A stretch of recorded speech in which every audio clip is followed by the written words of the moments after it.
Hello everyone, here I'm back with the video lecture and today we are going to discuss the self resistance. Basically हम आज shoulder के movements को discuss करेंगे कि हमारे पास shoulder में जो मूवमेंट्स हैं वो आप सेल्फ रेजिस्टेंस के थ्रू कैसे दे सकते हो। ठीक है, आपको सिंपल से काम ये करना है कि जो हाथ मतलब आपका अफेक्टेड हाथ है ना, ठीक है, जिसमें वीकनेस है या पैरालिसिस हुई है या कोई स्टेजेस ऑफ रिकवरी में जा रहा है, जैसे कोई इंजरी हुई है या कोई सर्जरी हुई है, कोई ट्रॉमा हुआ था, तो उसके बाद अब आपने कैसे गाइड करना है पेशेंट को कि वो सेल्फ असिस्टेड एक्सरसाइजेस घर में कर सकता है, वेदर द असिस्टेंस रिक्वायर्ड और रेजिस्टेंस रिक्वायर्ड, ये सारी चीज़ें उसमें आती हैं। लेकिन आपने बेसिकली जब हम यहाँ पे रेंज ऑफ मोशन में मेजर डिस्कशन करते हैं तो हम असिस्टेंस की करते हैं। ठीक है, अब हमारे पास क्या आती है कि हम शोल्डर की फ्लेक्शन एक्सटेंशन जैसे आपको पता है परफॉर्म करते हैं ना, वैसे ही मूवमेंट वैसे ही परफॉर्म करनी है। पेशेंट जो अपना दूसरा हाथ को मूव करता है हुआ, बेसिकली पेशेंट अपने जैसे एज अ थेरेपिस्ट आप सपोर्ट कर रहे हो ना शोल्डर फ्लेक्शन एक्सटेंशन को,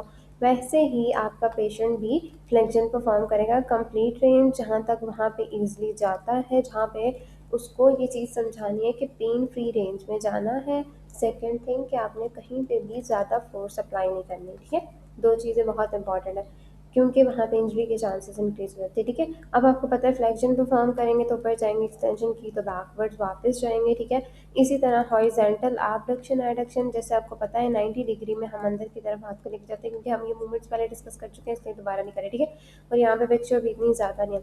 हॉरिजॉन्टल एबडक्शन जब आप ऑपोजिट शोल्डर की तरफ लेके जाते हो ना, तब हमारे पास एबडक्शन होती है, जब वापस लेके आता है तो एडक्शन होती है। ठीक है, सो मेजरली हमारे पास ऐसे हैं कि हॉरिजॉन्टल एबडक्शन एडक्शन की। ठीक है, फिर शोल्डर पे रोटेशंस। ठीक है, रोटेशंस थोड़ा सा आपके इसका मैकेनिज्म चेंज होता है, like you can see here in this picture. ठीक है, इसमें जैसे मैंने आपको बताया हुआ ना कि आपने कैसे करनी है, सिंपल इज दैट।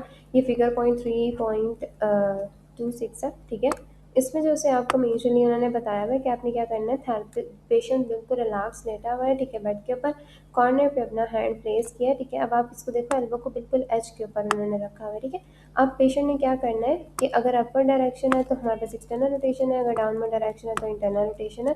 तो पेशेंट ने अगर सेल्फ असिस्टेड करनी है तो आप पेशेंट को ऐसे गाइड करते हो, दूसरे हाथ से सपोर्ट देते हुए उसी से ही मूवमेंट परफॉर्म करोगे, passive range of motion but basically self assisted. ठीक है, so this is majorly how you can perform the shoulder self assisted exercises. ठीक है, जैसे मैंने आपको बताया शोल्डर की फ्लेक्शन एक्सटेंशन कैसे थी कि हमारे पास पेशेंट लेटा हुआ है और अपने ही हाथ को फ्लेक्शन की तरफ, जैसे आगे की तरफ, और बैकवर्ड लेके जाएगा तो पीछे की तरफ। इसी तरह से जब हम